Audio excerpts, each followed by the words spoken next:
Hello, everybody. I'm Gareth. This is Somewhere on Earth. It's Tuesday, the 12th of March, 2024, where I am. And where I am is in our studio in London.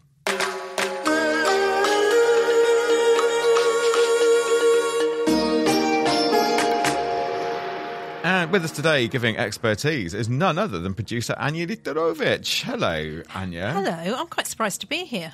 Not as surprised as I am. You're the wrong side of the glass. I am indeed. Well, Stevie's in charge of production today.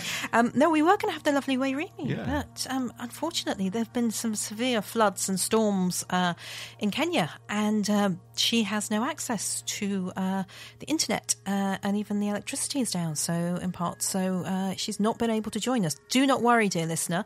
She will be back. Indeed. And we're thinking of you, Wairimu, and indeed anybody else who's caught up in those very severe storms across Kenya at the moment as well. So we hope you're okay. And let's jump into the show. And coming up today, it's tricky to save wildlife when you can't see it very easily. So spare a thought for conservationists trying to protect some of the planet's largest land mammals in the African bush, because these creatures do have a habit of being most active at night time. That's why conservation folk are rather interested in infrared night vision.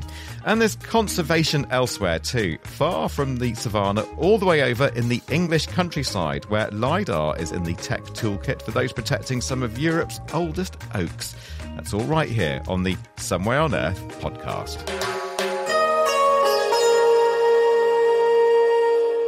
All right then, so from drones to homemade detector kits on trees, meet the conservationist who's also really a bit of a tech hacker. Protecting wildlife, be it large mammals in the African bush or endangered bats or just about anything else endangered, can often involve all kinds of technology, getting hands-on and developing completely new kit or repurposing existing tech. Adam Hart is here. He's an ecologist, conservation scientist and entomologist. He's at the University of Gloucestershire in England, where he's also the university's Professor of Science Communication. Welcome along to Somewhere on Earth, Adam. How are you doing? Thanks, Gareth. Very well, thank you. Awesome. Right. So many different kind of areas we can pick up on with you. And I'm interested in this whole issue around tracking down and indeed protecting animals, these big mammals, the iconic mammals, the big animals on the African savanna, as it were, in the Africa bush. And it's great. These are big creatures. That's the good news. I suppose the bad news is they tend to do most of their stuff at night, don't they?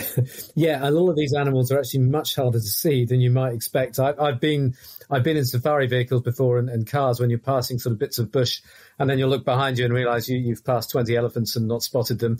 Remarkably difficult sometimes to find these things and very hard to survey them. I'm sure so. So some of the technologies, I'm sure, are things like camera traps, isn't it? So, literally, I suppose it does what it suggests. The camera picks up an animal, it detects an animal, takes a picture of it. You have drones, satellite imagery. Just talk me through some of the tech here. Yeah, camera traps have been around for quite a long time. In fact, early photographers were using tripwires to take photographs. But really what's happened now is that you've got units that are relatively inexpensive, sub $100 quite frequently, able to be deployed very, very easily. They just load up with batteries and SD cards and you can leave them running. And they're also, you can adjust the sensitivity. They can film at night. They can take video. They can take stills. And you can just leave them out. Your biggest risk actually is either animals damaging them or people stealing them. Actually, the technology is very straightforward and they've been incredibly useful in an awful lot of surveying, both in terms of directed surveying. So you want to go out and specifically find something, you put your camera traps down where you think they are, but also in terms of just finding out what's there, almost bycatch kind of survey. You just leave the camera trap running. And we did some research actually a while ago that showed it's a really effective way of picking up on nocturnal mammals. If you set out random camera traps in the bush and leave them for a few months and go and change the cards, you can pick up nearly everything that you know to be present in that area. So it's a very, very flexible technology. Drones, UAVs, incredibly useful. Obviously, they also have drawbacks. Battery life can be a real issue. In some places, you need licenses and so on to use them. But they've really revolutionized the way that people are surveying different areas, looking at things like seabirds, looking at mammals, looking at vegetation. You can fly a drone over. You can have different camera setups with them. So you can use them for all sorts of different surveying techniques and do it repeatedly, because you don't even have to fly these things. You can just get your iPad out, track in where you want it to fly and press play and sort of sit back and enjoy a sundowner whilst it goes and does the work for you, which is ideal. Ideal field work, isn't it? Yeah. So what about that point right from the beginning then about a lot of this action happening at night time and infrared then, so night vision? How is that used, and is it used in that kind of setting? Yeah, you can do. So there's different ways of seeing in the dark. So you can use infrared, which is basically like a red beam torch with a camera that's sensitive for picking it up. And that can be very useful. And then the other thing that you can use, which is sort of similar sort of thing, but going into a different spectrum, is thermal imaging. And thermal imaging can be incredibly powerful. I mean, you can mount them on a drone, or you can use handheld devices, you can use stationary devices, you can mount them onto camera traps and so on. And they can be phenomenally powerful at picking up all sorts of stuff at night, not just wildlife, but also people, which is some of the research that I've been involved with, looking at how we can use thermal imaging to find people, specifically actually poachers. People that are up to no good, looking to kill wildlife illegally. The work I was looking at was looking specifically at rhino poaching, which is a big problem in South Africa. In fact, I just before this interview got an email through that showed that rhino poaching is up again this year in South Africa. So yeah, it's a big ongoing problem. Adam, just a quick question on this kit, though, because there are some companies that sell cameras at massive prices. How is a wildlife charity or an NGO or a government somewhere in Africa going to decide which kit they want? Is the expensive stuff any better than the cheaper stuff you can buy? Yeah, I mean, it's an interesting question, isn't it? Because some of this stuff, you can write a blank check for some of this equipment, military grade stuff. It's incredibly expensive. Actually, because technology has come down in price so much, it is possible to get small handheld units that don't cost very much. And some of the research we did was looking at the effectiveness of them in real world situations. So we know that a piece of kit that costs $700, $800 is not going to be as good as a piece of kit that costs $20,000 or $30,000. But actually, is it good enough for what you need? And what the research showed is that it is good enough for what you need. If you want to find people in realistic situations, hiding in the bush, from the sorts of distances that you can pick up people anyway. In fact, what we showed was that the cheap stuff is just as effective as the much more expensive stuff. And that has a number of advantages. The first one is that you can afford it. The second one is that you can afford more units. But the other one, which is quite important, is that people will use it. One of the great problems when people are out in a field is that equipment gets damaged and broken. And if you've got a very expensive piece of kit, there's a tendency not to use it.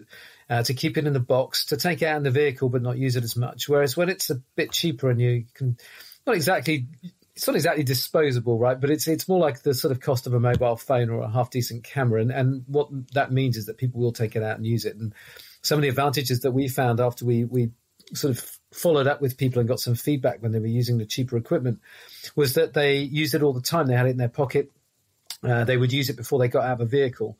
Just wind the window down and scope around the bush. It made them feel much safer, and it gave them more confidence when they were out and about. And we also got quite a lot of feedback from people that said there was a sort of local propaganda effect, because the word got round in the communities that bordered these reserves that people in there could see in the dark.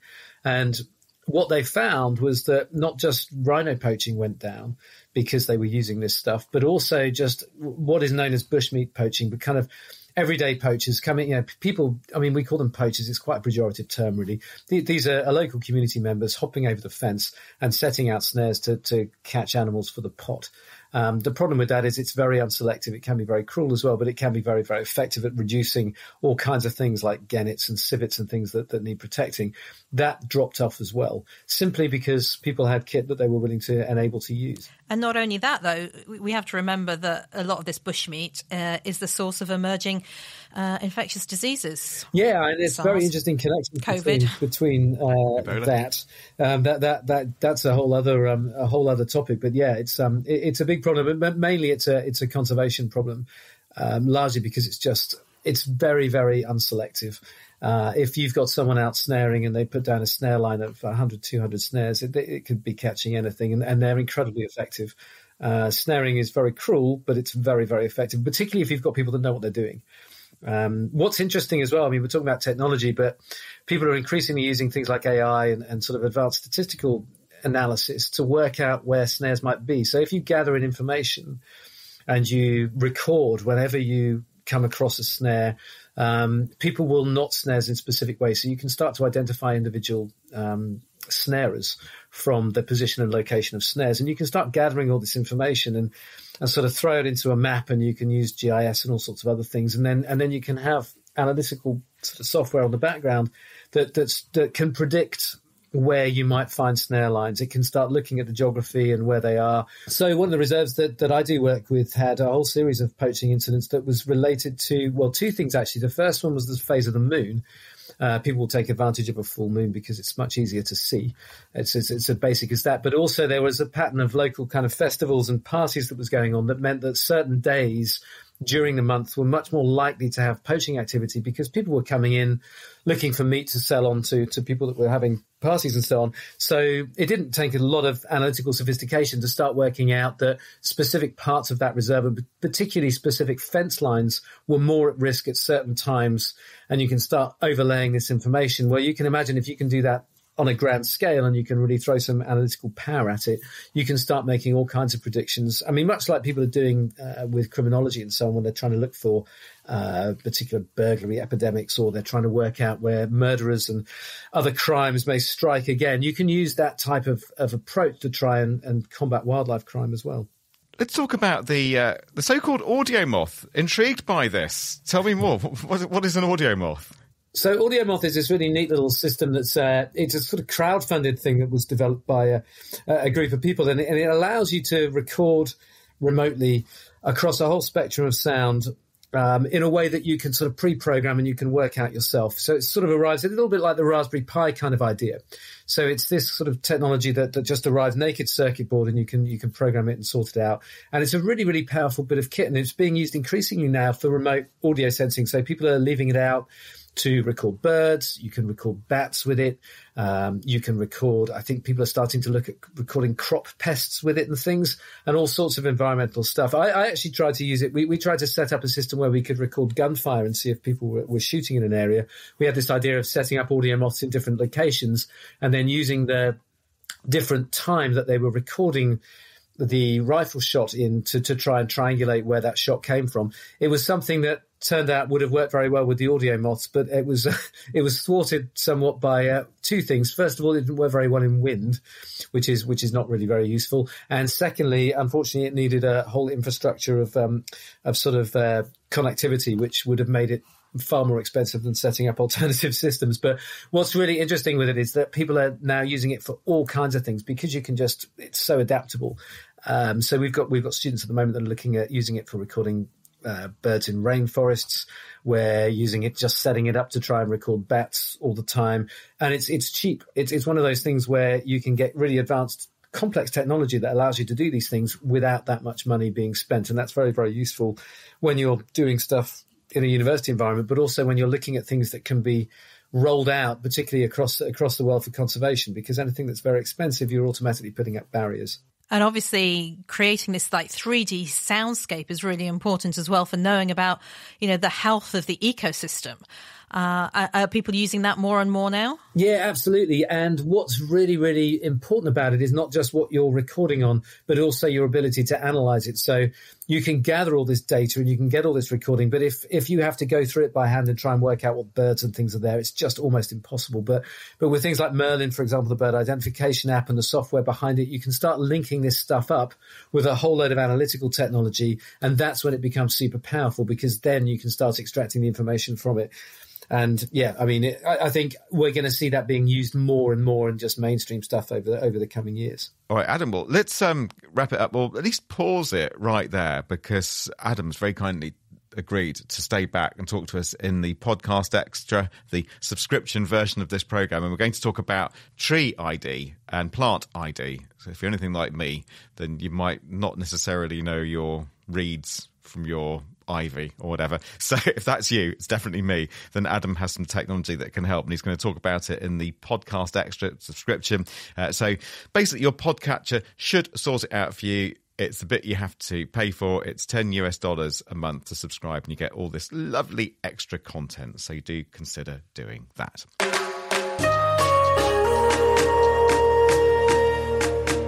Now then, on this show, we'll dig out great tech wherever we can find it, and that includes the birthplace of Winston Churchill. So let's head to the beautiful Blenheim Palace estate in the countryside of rural Oxfordshire in England. Across 12,000 acres are many very, very special trees, specifically Europe's largest collection of ancient oaks. Some are over 1,000 years old.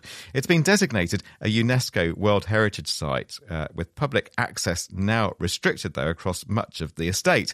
However, this podcast has been granted access.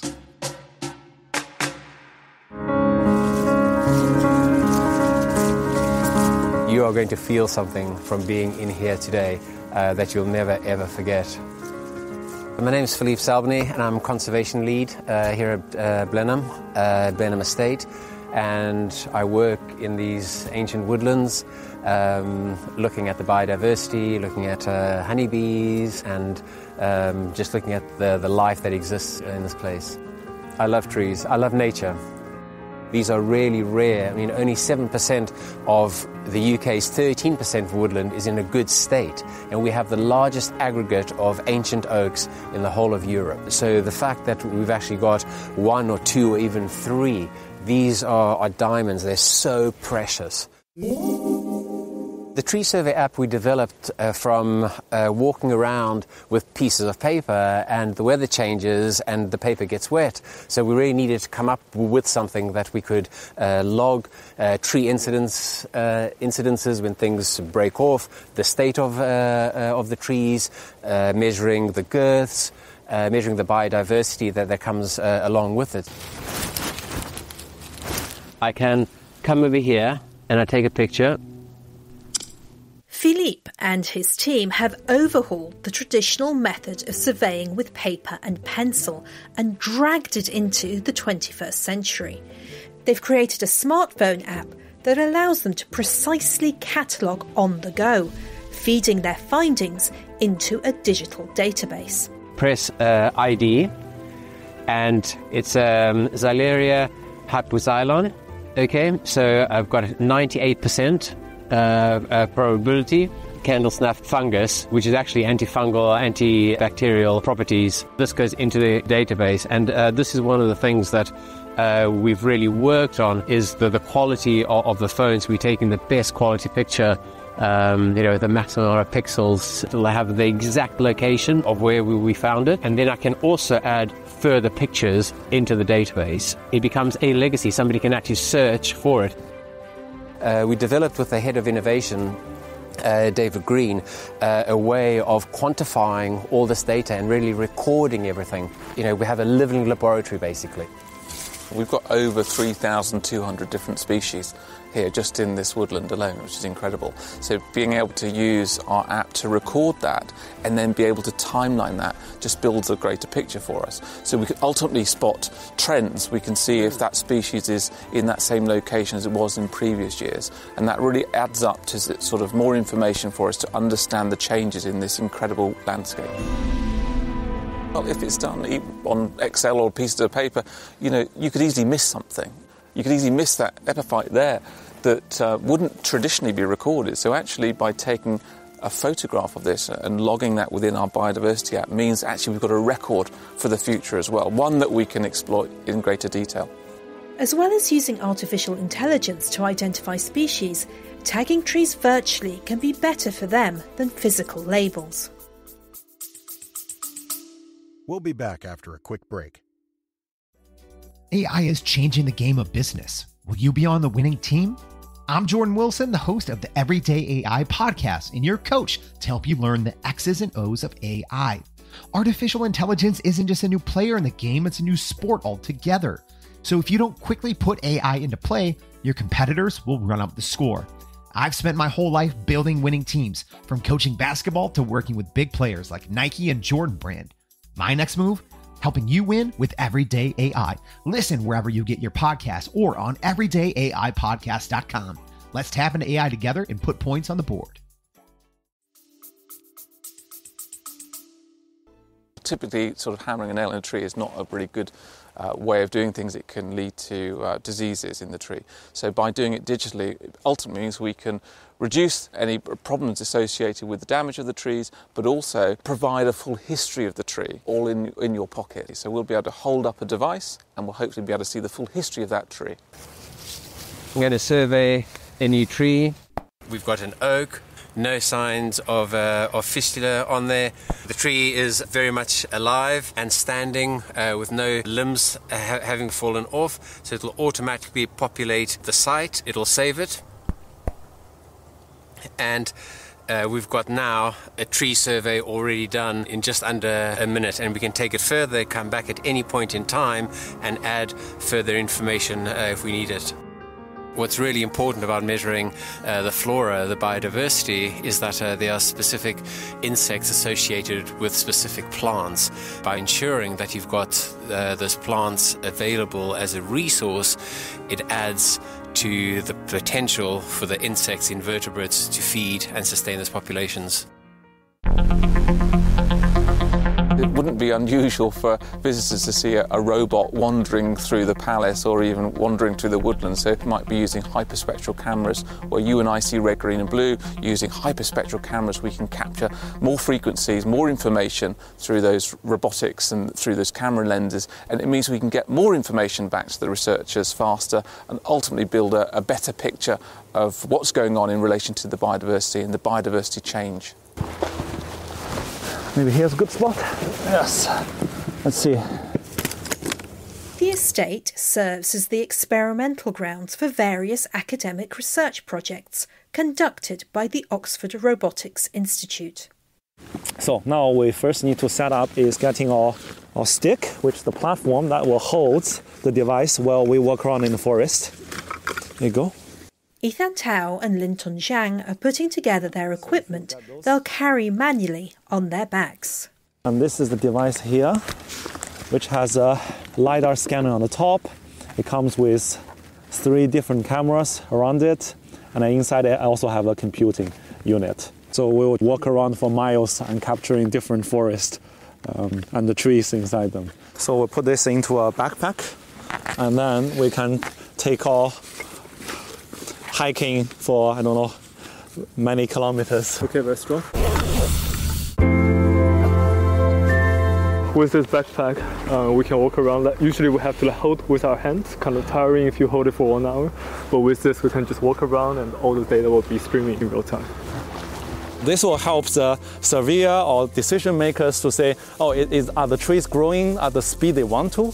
Because often you can come back to the site multiple times and they will recognize that's the same tree you saw a year ago. Now you can track the changes, deciding if it's overgrown or this one of the trees lack of nutrition. You want an overview of the whole forest because say you want your most prominent tree to grow better, so you might have to measure the diameter, right? That's why we need this 3D model of them for. So that's why we are working on basically semantically also extracting different trees, the structure, also their species. The researchers have flown drones around the forest, measuring the canopy with startling accuracy of around 2 centimetres, and deployed legged robots to scan the environment, building up a 3D virtual model of the grounds. It's a challenge how you understand the ground, where you can walk and where you can't, How hard is this ground, right? For us humans, we have sort of a reaction towards the force. But for a robot, unless you have a force sensor, it doesn't know if it's soft mud or if it's hard mud. There have been times when we walk in the robot and then the robot went into mud and lost 1 foot of the cover. Whilst the thought of that is funny to imagine, for the team here, their mission is no laughing matter.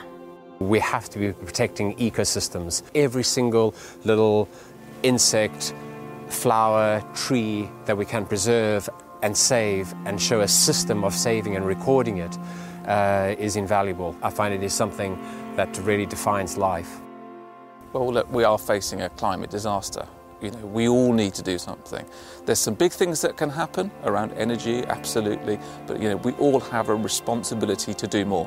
And that means looking after our woodlands, it means smelling the air, smelling the roses, it means looking after each other. We all have knowledge, and actually one thing about working in the sector as we do, is that we're very open. We want to share our data. It's not about protecting just this woodland. It's about protecting other woodlands as well throughout the world. And if we can come together, share information, we can help solve the issue of climate change.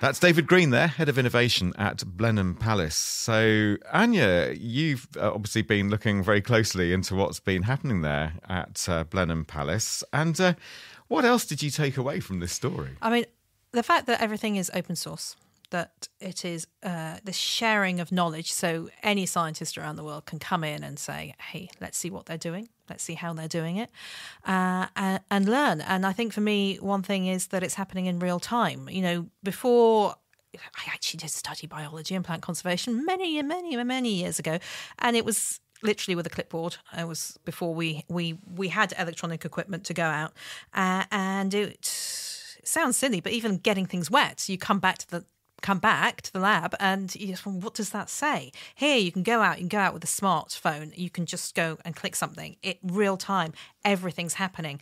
You can see the impact of heat, of drought, because obviously the weather is changing here, the climate is changing. And so you can see that. You can see pests coming, you can see diseases. I mean, oak miner moth is a huge problem amongst oak trees in the UK. And they often will get little kind of white tags to show that, you know, that particular pest is there. And it's a nasty little thing as well that can cause quite a rash if you happen to be in a park where that is. So those kind of things do need monitoring. And this is really great. But, you know, we don't forget that, you know, these types of technology are being used elsewhere. I mean, quite big projects in Ghana, for instance, with drones in cashew nut farms, of all places. You know, it's a big crop there. It's not new, but it is very effective looking at how pests and diseases actually affect the crop or the plant in real time. All right, Anya, well, it's just lovely to be able to look into that. A very conservation-themed programme today, plenty of tech in it as well. Just before we go, folks, a little plug coming up, right? You can come and hang out with us if you want to, because we're having a little reunion for Digital Planet. So this is the programme that many of us, well, kind of all of us, worked on for many years before we came out and started doing Somewhere on Earth. That programme finished exactly a year ago, or it will be on the 28th of March. So we're getting together a few people in a central London venue. It's free, by the way, I should add that. And the idea is that we're going to have Galen's going to be there, Bill and me, Angelica, if I can get the tech working, is going to be joining us from Sao Paulo. And when I say me getting the tech working, we're doing the whole thing on a complete shoestring, so much so that I'm ringing up my own PA. I mean, literally. So we're blagging everything to make it all work. But it will be a really lovely evening, and we'd love to see you there. It's going to be pretty informal, just a few drinks, not on the house, I'm afraid. We said we're doing it on a shoestring, but we'll do a little bit of recording for Somewhere on Earth for the podcast. We'll do a little bit of recording for another podcast called Gareth and Bill, and then also our special guest appearance is from this amazing guy called Peter Cowley, who's one of the UK's most successful angel investors. And he's backed all kinds of tech companies. He's also set up a whole load of technology companies of his own. He's had this stellar career. But also he's been beset by some really heartbreaking family tragedies. And to top it all, I'm afraid that he's terminally ill. And yet, he's written a book about his experiences, about his successes, and how he's coping with the terrible things that have happened in more recent years. And he'll be our kind of in-conversation, fireside chat, special guest. Probably won't record it, so you need to be at the event to experience that. So please do come along if you can. Bring a partner, bring a friend, bring whatever. You just need to go to Eventbrite to register. It's really easy to find. I found if you just literally type Digital Planet into Eventbrite, you'll find us that way. Or you can just look up, it's my pinned tweet. If you go to @GarethM and look me up on Twitter, and it's right there for you. And hopefully we'll see you there. That's the evening of Thursday, the 28th of March. That'll do. Should we do some credits then, Anya? I think so. Off you go. All right. Off I go then. So we've got Stevie back there behind the glass doing the technology for us here at Lanson's Team Farner this evening. And Anya Uterovich has been studio expert, has been producer, is the editor of this podcast and does many things. So we got through it. What a hero, Anya. Good on you. Phew. Worked out all right. Thanks for being there, folks. Stay tuned for the subscription if you subscribe. Otherwise, see you next time. Bye-bye.